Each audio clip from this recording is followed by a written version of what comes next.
निवडणूक आयोगाच्या दिशानिर्देशानुसार दिव्यांग मतदारांना सुलभरित्या मतदान करता यावं, तसेच दिव्यांगांचा मतदानाचा टक्का वाढावा याकरिता विविध उपक्रम राबवण्यात येत आहे। याचाच एक भाग म्हणून अमरावती इथं दिव्यांगांसाठी ईव्हीएम कार्यशाळा आयोजित करण्यात आली होती। या कार्यशाळेला दिव्यांग नागरिकांचा चांगला प्रतिसाद मिळाला। तहसीलदार डॉक्टर अजित कुमार येले, नोडल अधिकारी पंकज मुदगल यांनी उपस्थित दिव्यांग विद्यार्थ्यांची जनजागृती करून मतदान कसे करावे याबद्दल प्रात्यक्षिके सादर करत सविस्तर माहिती दिली।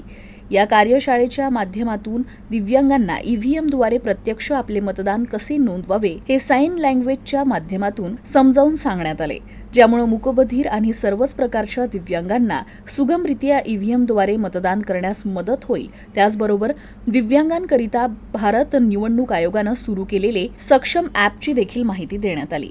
मतदानाला जाताना आयोगाने जी 14 प्रकारची ओळखपत्रे ग्राह्य केली आहे त्याची माहिती देऊन त्यापैकी एक ओळखपत्र घेऊन जाणं आवश्यक आहे।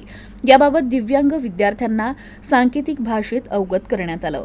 कार्यशाळेत प्रत्येक प्रकारच्या दिव्यांगांना ईव्हीएम मशीनचा अनुभव सुद्धा देण्यात आला आणि त्यांच्या शंकांचं निरसन करण्यात आलं। सर्व दिव्यांग मतदारांनी येत्या 26 एप्रिल रोजी आपल्या मतदानाचा हक्क आवश्यक बजावावा यासाठी त्यांनी शपथ घेतली। लोकतंत्र में अपनी पूर्ण आस्था रखते हुए यह शपथ लेते हैं कि हम अपने देश की